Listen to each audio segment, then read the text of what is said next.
दोस्तों, आपका स्वागत है हमारे इस YouTube चैनल पर।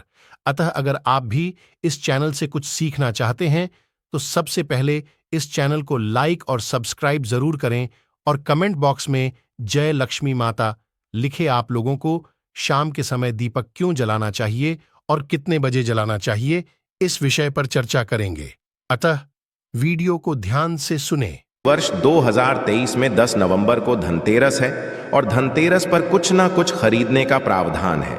चाहे आप धनिया ही क्यों ना खरीदें, परंतु धनतेरस के दिन जो भी चीज खरीदते हैं उसमें दोस्तों 13 गुना बढ़ोतरी होता है। इसलिए लोग धनतेरस के दिन वाहन खरीदते हैं, बहुत सारे लोग गहने खरीदते हैं, सोना चांदी इत्यादि खरीदते हैं।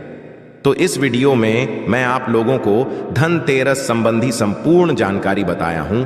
धनतेरस पर केवल आप 2 रुपए की ये एक चीज लेकर आए, घर में चमक जाएंगी, किस्मत धन बरसेगा। जम करके कहने का मतलब है कि धन की बारिश नहीं होगा, आपके घर में सभी मार्ग से इतना ज्यादा धन आना शुरू हो जाएंगे जिसकी आप कल्पना भी नहीं कर सकते। देखिए, धनतेरस पर भगवान धनवंतरी की पूजा होती है। धनवंतरी को आयुर्वेद का जन्मदाता और झाता समझा जाता है। ढंग से देखना, तब आपको समझ में आएंगे। और इस दिन हमें क्या खरीदना चाहिए ये भी मैं आप लोगों को बता रहा हूं, केवल 2 रुपए का। इस दिन बहुत ही सस्ती मात्र कुछ ऐसी चीज होते हैं जिसे खरीदने से रोग और सुख ये दोनों मिट जाते हैं और जातक को सुख और समृद्धि की प्राप्ति होती है। आप अपने स्वार्थ अनुसार आज के वीडियो में बताएंगे कुछ ऐसे सामग्री है जिसे आप खरीद सकते हैं। अब आखिर जानते हैं धनतेरस के दिन हमें क्यों खरीदना चाहिए, बाकी दिन क्यों नहीं खरीदना चाहिए। देखिए, जो धनतेरस का दिन होता ये धन प्राप्ति करने का सर्वश्रेष्ठ दिन समझा जाता है। धनतेरस के दिन जो भी वस्तु खरीदते हैं उसमें 13 गुना ज्यादा असर पड़ जाता है, अर्थात तो हो जाता है। मान के चलिए आपने धनतेरस के दिन जैसे कि कोई वाहन खरीदे तो वो वाहन में इतना ज्यादा असर हो जाता है, 13 गुना ज्यादा असर बढ़ जाते हैं कि उस वाहन की फिर कभी भी उस वाहन से आपको दुर्घटना नहीं होगी, किसी को नुकसान नहीं पहुंचती। कहने का मतलब है कि धनतेरस के दिन जो भी चीजों का खरीदारी करते हैं उसमें शुभ फल हासिल होता है। तो हमें धनतेरस के दिन क्या खरीदना चाहिए, तो आप अपने सामर्थ्य अनुसार धनतेरस के दिन आपके पास जितना पैसा है, आपके पास जो समर्थ है, उनके अनुसार कुछ चीजों को खरीदारी कर सकते हैं, जो कि इस वीडियो में लोगों को बताऊंगा। और यदि मेरे वीडियो में बताएंगे 5 में से कोई भी आप एक चीज खरीद लेते हैं, यकीनन मानिए माता लक्ष्मी आपके घर में आ जाएंगी, अभी की जीवन में चली हर तरह की मुसीबत को दूर करेंगी, आपको अर्थात धन संपत्ति प्रदान करेंगी। देखिए, जन एवं जन कल्याण करना आप सभी दर का। आप हमारे वीडियो को देख रहे हैं, आप हमारे दर्शक नहीं बल्कि आप हमारे परिवार के हिस्से हैं। मेरे वीडियो को देख करके किसी एक भी मानव का भला होता है, किसी की मिटता है, तो मुझे भी पुण्य की प्राप्ति होता है। इस वीडियो में जानते हैं कि वास्तव में हमें धनतेरस के दिन क्या खरीदारी करना चाहिए। मैं 5 चीज बता रहा हूं। अब से जो घरों के आसपास में ये चीज मिल जाए तो खरीद लेना, आप अपने समर्थन खरीद सकते हैं। तो सर्वप्रथम जो है कमल का बीज, कमल के फल को है निकालने के पश्चात इसे कमल का बीज निकलता, जिसे हम कमल घटके बोलते हैं, कमल घट्टा भी बोलते हैं। तो इसके अंदर से जो बीज निकलता है उनकी माला बनती है, जिसमें माता लक्ष्मी को सिद्ध करने के लिए इनके माला की जप होती है। तो देखिए, जो कमल के गटके होती है उसे माता लक्ष्मी को बहुत पसंद है। कमल के जो बीज होता है माता लक्ष्मी को बहुत पसंद है। तो एक काम करना, धनतेरस के दिन धनवंतरी महाराज को और माता लक्ष्मी को पंच आपको कमल का बीज कर देना और आपको प्रार्थना करना है कि हे माता लक्ष्मी, आप हमारी गरीबी मिटाएं। धनवंतरी महाराज से प्रार्थना करना है कि महाराज हमारे घर में हमेशा निरोग रहे, निरोग काया की प्राप्ति हुई, यही में आपसे आशीर्वाद की कामना करते हैं। इस तरह से प्रार्थना करते हुए कमल का बीज इस दिन खरीद करके लाइए, माता लक्ष्मी तथा धनवंतरी महाराज को समर्पित कर सकते हैं। आजीवन आप निरोग रहेंगे और आपके जीवन में धन का कमी नहीं होगा, क्योंकि इस समय में सभी दिव्य शक्तियां जागृत अवस्था में होती है धनतेरस के दिन, और आपकी पुकार सीधा माता लक्ष्मी और धनवंतरी महाराज तक के पहुंचते हैं। इसके पश्चात औषधि। देखिए, इस दिन औषधि क्यों खरीदना चाहिए, क्योंकि औषधि हमें निरोग काया प्रदान करती है, हमें हमें जो निरोग रखने का काम करती है। तो ऐसा मान्यता है कि इस दिन धनतेरस के दिन, क्योंकि इस दिन धन्वंतरी महाराज जो है समुद्र मंथन से उत्पन्न हुए थे और अमृत का कलश लेकर के उत्पन्न हुए थे। धन्वंतरी महाराज को, धन्वंतरी देवताओं को जो है देवताओं के वेद कहा जाता है। दुनिया के सर्वप्रथम से बड़ा जो वैद्य है ये धन्वंतरी महाराज है, ये देवताओं के वैद्य है और ये हमारे लिए पूजनीय है। हम सब इनकी पूजा करते हैं, इनकी पूजा के कारण ही हमें वेद का ज्ञान हासिल होता है। तो इस दिन जो है कालाबाज या फिर जो है शंकर जटा, ये सर्व औषधि नाम की एक औषधि आती है। आप ये घर में खरीद करके ला सकते हैं। ये घर में खरीद करके आप अपने घर में लाते हैं और इसे स्थापित करते हैं या फिर धन्वंतरी महाराज को समर्पित करते हैं। तो जब तक औषधि आपके घर में रहेंगे तब तक आपके घर में बिल्कुल ही किसी को रोग नहीं आएगा। और ऐसा भी कहा जाता है इस दिन औषधि खरीद करके लाने के पश्चात, जैसे कि संकट झट है सर्व औषधि आते आप जो इस दिन इंद्रजाल नाम की जो जड़ी आती है वो भी खरीद करके ला सकते हैं। या फिर किसी भी तरह की चमत्कारिक पेड़ पौधे की जो बांधा होती है या फिर चमत्कारिक जो वनस्पतियां होती हैं, ये खरीद करके लाकर धन्वंतरी महाराज को समर्पित करें।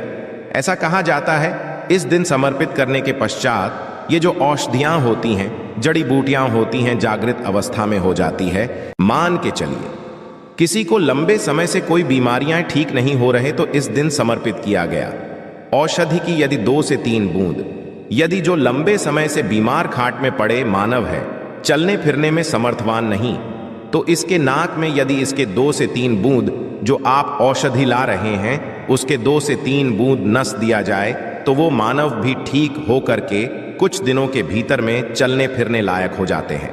कहने का मतलब है कि इस दिन सभी तरह की जो औषधि होती है उसे जागृत करने की जरूरत नहीं पड़ती, स्वयं जागृत होते हैं। इसलिए इस दिन औषधि ला करके आप जो समर्पित जरूर करें। इसके पश्चात है गोमती चक्र और कौड़ियां। तो देखिए जो कौड़ी होते हैं बचपन में काफी खेले हैं। जो गोमती चक्र होते हैं भगवान विष्णु से उत्पन्न हुआ। एक धार्मिक कथा के अनुसार जो गोमती चक्र है भगवान विष्णु से उत्पन्न हुए, कौड़ी माता लक्ष्मी से उत्पन्न हुए के बारे में एक मैं कथा भी बता दूंगा। तो इस दिन आप अपने समर्थन 5 गोमती चक्र और 5 कौड़ी जरूर लाना पीली, कौड़ी जरूर लाना पीली। कौड़ी को माता लक्ष्मी का वाहन कहा जाता है क्योंकि माता लक्ष्मी भी समुद्र मंथन से उत्पन्न हुई, समुद्र से उत्पन्न हुई है और कौड़ी भी समुद्र से उत्पन्न हुई है। ऐसा कहा जाता है जिस स्थान में कौड़ी हो वहां पे माता लक्ष्मी खींचे चले आते हैं। जिस तरह जो चुंबक होती है लोहा को अपनी तरफ आकर्षित करने का काम करता है, उस जो ये कौड़ी है ये धन लक्ष्मी को अपनी तरफ आकर्षित करता है। तो हमारे धर्मशास्त्र कहते हैं कि इस दिन गोमती चक्र और कौड़ी माता लक्ष्मी को जरूर समर्पित करना चाहिए। गोमती ये चक्र समर्पित करने से जो गोमती चक्र का स्वाभाविक स्वभाव है कि आपके जीवन में चली परेशानी को समाप्त करते हैं, गोमती चक्र का आसान असर है, ये स्वयं असर दिखाती है। जिस घर में गोमती रखा हो उस घर में किसी भी तरह का बाधा नहीं आने देते। तो गोमती 5 आपको गोमती चक्र लेना है, 5 आपको पिल्ली कौड़ी लेना है। यदि आपके समर्थ है तो आप 21 गोमती चक्र और 21 पिल्ली कौड़ी जरूर ले लेना और आप जो है माता लक्ष्मी को इस दिन समर्पित कर देना। या फिर घर के किसी बच्चे को नज़र दोष लगने हैं या घर में किसी बच्चे को जल्दी नज़र दोष लग जाते हैं तो ये काम जरूर करना। इस दिन गोमती चक्र को लाल कपड़े में बांध कर के जो छोटे बच्चे को नज़र दोष लग जाते हैं उसे पहना देना, नज़र दोष नहीं लगेगा। जिनके घर में लंबे समय से बीमारी है, जो बीमार से छुटकारा पाना चाहती है, खुद आपको कोई रोग हो, आप चाहते हैं कि वो रोग से आपको मुक्ति मिल जाए या फिर कोई लोग आपके ऊपर में किए कराया कर देते हैं, तो आपको इस दिन 7 घूमती चक्र लेना और शरीर से 7 बार उतारा करके इसे बहते हुए जल में बहा देना है। बहते हुए जल की निर्मल धारा में प्रवाहित कर देना है। बिल्कुल ही जल के धारा के साथ में आपके शरीर में किए गए तंत्र विकार घूमती चक्र खींच लेंगे, बहा देंगे और आप आजीवन बीमारी से मुक्त रहेंगे। इसके पश्चात है झाड़ू। इस दिन क्यों खरीदना चाहिए? क्योंकि झाड़ू को माता लक्ष्मी का स्वरूप समझा जाता है। धर्मशास्त्र भी कहते हैं जो झाड़ू है ये लक्ष्मी, जो कचरे हैं राहु हैं। तो जो झाड़ू है हमारे घर से कचरे को बाहर फेंकने का काम करते हैं, अर्थात ये निकालते हैं झाड़ू से हम कचरे को साफ करते हैं। तो झाड़ू किसे? झाड़ू को लक्ष्मी कहा जाता है, कचरे को राहु, तो झाड़ू रूपी। जो झाड़ू रूपी जो लक्ष्मी है, कचरे रूपी राहु को हमारे घर से बाहर फेंकने का काम करते हैं। जहां पे गंदगी वातावरण हो वहां पे राहु आते हैं, वहां पे आते हैं, वहां पे फिर नकारात्मक चीजों के असर बढ़ते हैं। इसलिए झाड़ू घर में रखने से झाड़ू को सकारात्मकता ये लाती है। माता लक्ष्मी के ही स्वरूप कहाँ गए हैं, तो आपको धनतेरस के दिन 2 जोड़ा झाड़ू लाना चाहिए। आपको जोड़े के स्वरूप में झाड़ू लाना चाहिए और इसे ला करके जैसे देवी माता लक्ष्मी की आप पूजा करते हैं उसी तरह झाड़ू की भी पूजा करना है। और इसे आपको प्रार्थना करना है कि हे माता लक्ष्मी, आपकी कृपा से हमारे घर में पूरे साल पूरे वर्ष भर अंधन की ना हो, इस तरह से प्रार्थना करना है झाड़ू को। माता लक्ष्मी का स्वरूप आपको मानना है। झाड़ू माता लक्ष्मी के ही स्वरूप कहेंगे। इसके पश्चात है धनिया। में पिछले वाले वीडियो में भी बताया था, धनिया की जो संबंध होता है सीधा धन की देवी माता लक्ष्मी से। देखिए आज भी ग्रामीण क्षेत्र में धनतेरस के दिन धनिया बोए जाते हैं। ऐसा समझा जाता है धनतेरस के दिन कोई मानव घर में धनिया खरीद करके लाए और इसे बोते हैं। तो ऐसे मानव के जीवन में जैसे जैसे धनिया कार्य में बनना शुरू होते हैं वैसे वैसे मानव की जीवन में परेशानी है। चाहे धन संबंधी परेशानी हो, चाहे किसी भी तरह का परेशानी, वह परेशानी दूर होता है। जैसे जैसे धनिया का कार्य बढ़ता है वैसे वैसे मानव की अध्यात्म उन्नति होता है। तो कैसा करना होता है, तो आपको मार्केट 1 मुट्ठी धनिया खरीद करके लाना है। आप चाहते हो तो 1 किलो भी खरीद करके ला सकते हैं, परंतु उपाय बता रहा हूं। इसमें आपको 1 मुट्ठी धनिया चाहिए। 1 मुट्ठी धनिया को लाल कलर के वस्त्र में आपको डाल देना है और इसे माता श्री चरणों में समर्पित कर देना है। आपको प्रार्थना करने की, माता इस धनिया से हमारा दुर्भाग्य दूर हो। इस तरह से प्रार्थना करते हुए कुछ धनिया आपको अपने घर के मसाले में डाल देना है पीस करके, और कुछ धनिया को आपको जो है जमीन में धो देना है।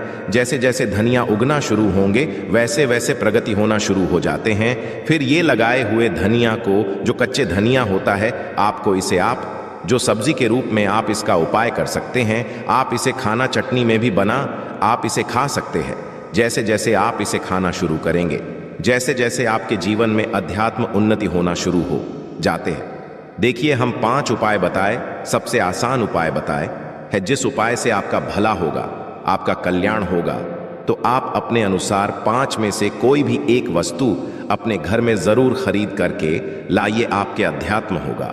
आशा है कि आज की इस प्रस्तुति में बताई गई जानकारी आपको अच्छे से समझ आ गई होगी। वीडियो अच्छा लगा हो तो एक लाइक अवश्य कर दें। धन्यवाद वीडियो के अंत तक बने रहने के लिए।